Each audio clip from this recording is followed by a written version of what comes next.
السلام علیکم ورحمۃ اللہ وبرکاتہ۔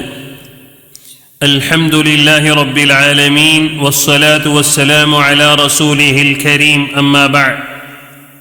معزز سامعین کرام، الحمد للہ آج کے اس درس میں انشاءاللہ کھانے کے سلسلے میں جو سنتی طریقہ ہے کہ اللہ کے نبی صلی اللہ علیہ وسلم کھانا کس طرح کھاتے تھے، یہ ساری باتیں آج کے اس درس میں بتائیں گے۔ دعا فرمائے اللہ تبارک و تعالی ہم تمام کے سننے کو قبول فرما کر نجات کا ذریعہ بنائے اور ہم سب کو اس پر عمل کی توفیق عطا فرمائے۔ سامعین کرام، کھانا اللہ تبارک و تعالی کی ایک عظیم نعمت ہے۔ کھانا ہر ایک کے لیے ضروری ہے، اس کے بغیر زندہ نہیں رہ سکتے۔ کیوں نہ ہو اسی کھانے کو اگر سنت کے مطابق کھایا جائے تو وہی کھانا عبادت بن جائے گا۔ چلیے ہم سیکھیں گے کہ رسول اللہ صلی اللہ علیہ وسلم کا کھانے کا طریقہ کیا ہوتا تھا۔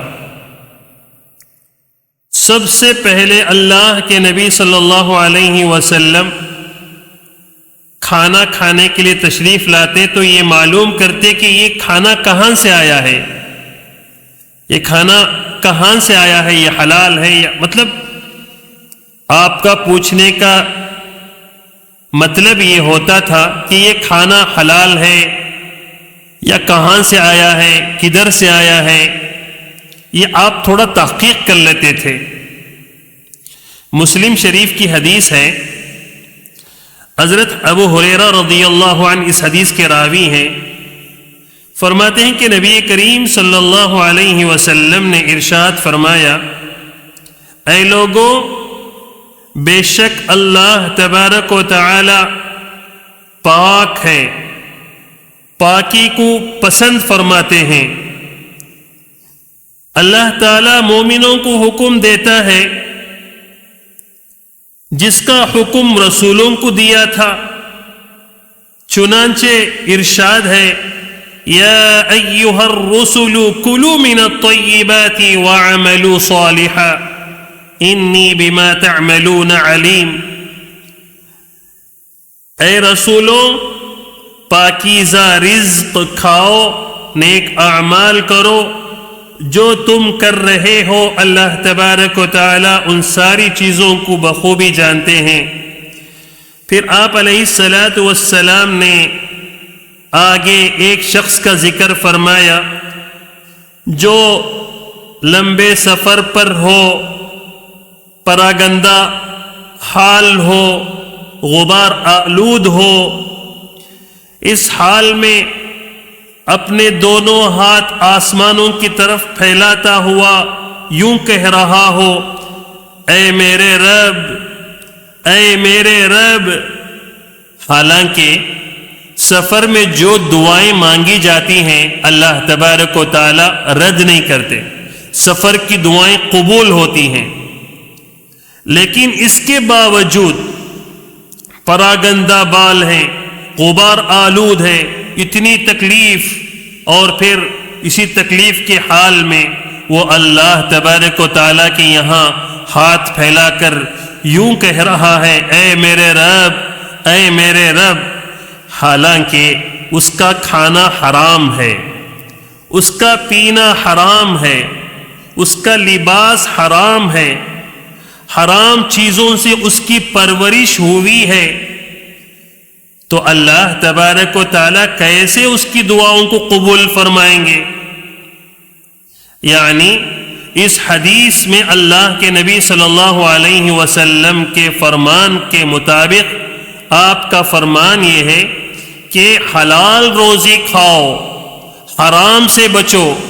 اگر حرام کا نوالا اگر پیٹ میں پہنچاؤ گے تو دعائیں قبول نہیں ہوں گی۔ اس لیے کھانا حلال ہو، حرام نہ ہو، حرام سے بچا جائے، اس کا خاص خیال رکھیں۔ اس کے بعد آپ علیہ الصلاۃ والسلام جب دسترخوان پر تشریف فرما ہوتے کھانے کے لیے تو سب سے پہلے اپنے دونوں ہاتھوں کو دھو لیا کرتے تھے۔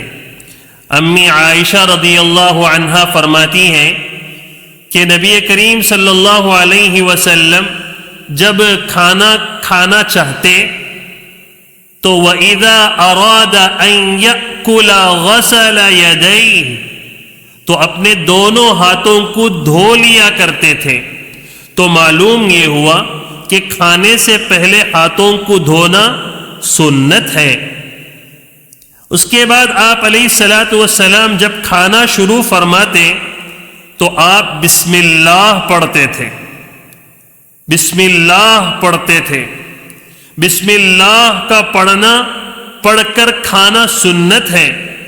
اگر بسم اللہ بھول جائے تو جب بھی یاد آ جائے تو فوراً یوں کہہ لیں بسم اللہ اولہ و آخرہ، بسم اللہ اولہ و آخرہ۔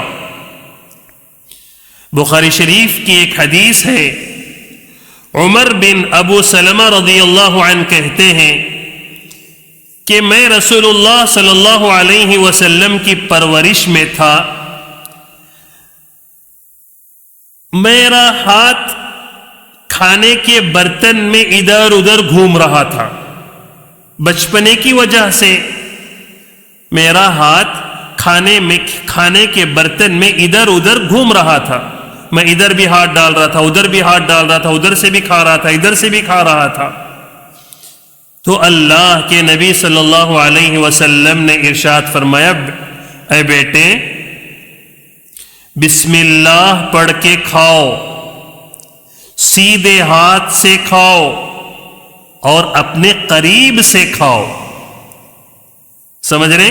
بسم اللہ پڑھ کے کھاؤ، سیدھے ہاتھ سے کھاؤ، اپنے قریب سے کھاؤ۔ اس حدیث میں 3 اہم ترین آداب بتا رہے ہیں کہ بسم اللہ پڑھ کر کھانا چاہیے، سیدھے ہاتھ سے کھانا چاہیے، اپنے سامنے سے کھانا چاہیے۔ چلیے آگے، اگر کھاتے وقت اگر کوئی لقمہ نیچے گر جائے، دسترخوان پر گر جائے، یا کوئی دانہ وغیرہ کھانے کے گر جائے تو آپ علیہ الصلاۃ والسلام کا طریق عمل کیا ہوتا تھا؟ آپ علیہ الصلاۃ والسلام اس کو اٹھا کر صاف کر کے کھا لیا کرتے تھے۔ حضرت جابر رضی اللہ عنہ سے روایت ہے، یہ ترمذی کی حدیث ہے، آپ صلی اللہ علیہ وسلم نے ارشاد فرمایا، جب تم میں سے کوئی کھانا کھاتے وقت اگر کوئی لقمہ گر جائے یا کوئی دانہ وغیرہ گر جائے تو اس کو اٹھا کر کھا لیا کرو، شیطان کے لیے اس کو نہ چھوڑو۔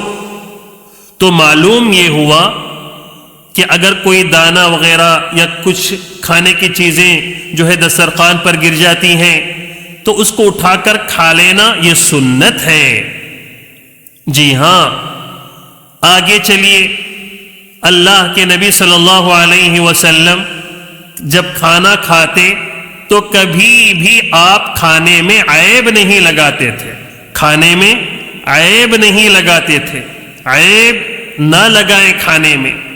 حضرت ابو ہریرہ رضی اللہ عنہ سے روایت ہے، وہ فرماتے ہیں کہ ما عاب رسول اللہ صلی اللہ علیہ وسلم طعاما قط ان اشتہاہ اکل وان کرہہ ترک۔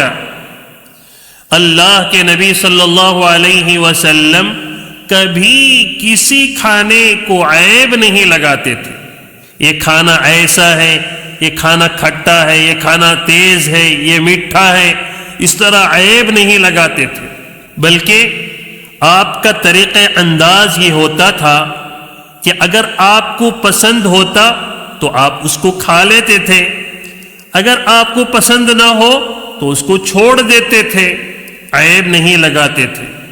تو معلوم یہ ہوا کہ کھانا میں عیب نہیں لگانا چاہیے، اس کا خاص خیال رکھیں۔ ہم تھوڑی بہت اوپر نیچے میں پتہ نہیں کیا کیا الفاظ اپنے زبان سے استعمال کر دیتے ہیں. اس سے بچنے کی انتہائی ضرورت ہے. اللہ کے نبی صلی اللہ علیہ وسلم کا طریقہ عمل یہ تھا کہ آپ کو پسند ہوتا تو کھاتے، اگر آپ کو کبھی پسند نہیں ہوتا تو آپ خاموشی سے اٹھ جاتے تھے. یہ آپ کا طریقہ انداز تھا. چلیے آگے. کھانا اللہ کے نبی صلی اللہ علیہ وسلم کتنا کھاتے تھے اور ہمارا کیا حال ہے، ہمارا کھانے کا انداز کیسا ہے، اور اللہ کے نبی صلی اللہ علیہ وسلم کھانا کتنا کھاتے تھے. چلیے یہ بھی حدیث کے ذریعے سے معلوم کرتے ہیں. اللہ کے نبی صلی اللہ علیہ وسلم کا طریقہ یہ تھا، کبھی بھی آپ پیٹ بھر کے کھانا نہیں کھاتے تھے. نوٹ کر لیں، کبھی بھی آپ پیٹ بھر کے کھانا نہیں کھاتے تھے، بلکہ آپ کا انداز یہ تھا کہ ایک حصہ پانی کے لیے، ایک حصہ ہوا کے لیے، ایک حصہ کھانے کے لیے. یہ پیٹ کو 3 حصوں میں تقسیم کر دیتے تھے. پانی کا ایک حصہ ہوا کے لیے، ایک حصہ کھانے کا. تو بزرگان محترم، اگر اس طرح اللہ کے نبی صلی اللہ علیہ وسلم کے طریقے کے مطابق اگر کھائیں گے تو انشاءاللہ بہت ساری بیماریوں سے محفوظ ہو جائیں گے. جی ہاں، اللہ کے نبی کے اس طریقے کو اختیار کرو، اس سے دنیا میں بھی کامیابی ہے، آخرت میں تو کامیابی ماشاءاللہ ہے ہی ہے. جی ہاں، آخر میں کھانے کے ختم پر اللہ تعالیٰ کی تعریف کرنے پر اللہ تعالیٰ اس کے پچھلے سارے گناہوں کو معاف کر دیتے ہیں. حدیث اس طرح ہے، ان معاذ بن انس رضی اللہ عنہ قال قال رسول اللہ صلی اللہ علیہ وسلم من اکل طعاما فقال الحمد للہ الذی اطعمنی هذا ورزقنیہ من غیر حول منی ولا قوة غفر له ما تقدم من ذنبه. ترمذی کی حدیث ہے، راوی حضرت معاذ بن انس رضی اللہ عنہ ہے. فرماتے ہیں کہ رسول اللہ صلی اللہ علیہ وسلم نے ارشاد فرمایا، جس نے کھانا کھا کر یہ دعا پڑھی اس کے پچھلے سارے گناہ اللہ معاف کر دیتے ہیں. وہ دعا یہ ہے، اس دعا کو یاد کر لیں.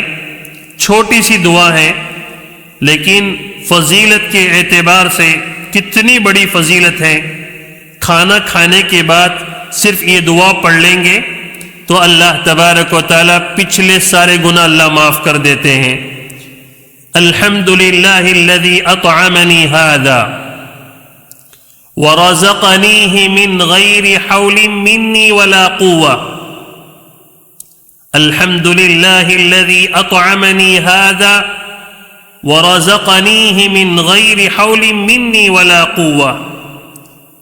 اس کا ترجمہ یہ ہے، تمام تعریفیں اللہ کے لیے ہیں جس نے مجھے یہ کھانا کھلایا، میری کسی بھی کوشش اور طاقت کے بغیر مجھے یہ رزق عطا فرمایا.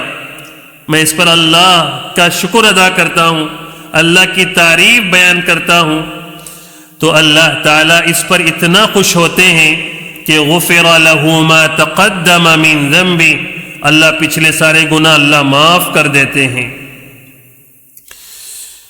تو معزز سامعین، یہ چند سنتیں تھیں جو کھانے کے سلسلے میں. دعا فرمائیں اللہ تبارک و تعالی ہم تمام کو سنت کے مطابق زندگی گزارنے کی توفیق عطا فرمائیں. آمین. وما علینا الا البلاغ. والسلام علیکم ورحمۃ اللہ وبرکاتہ.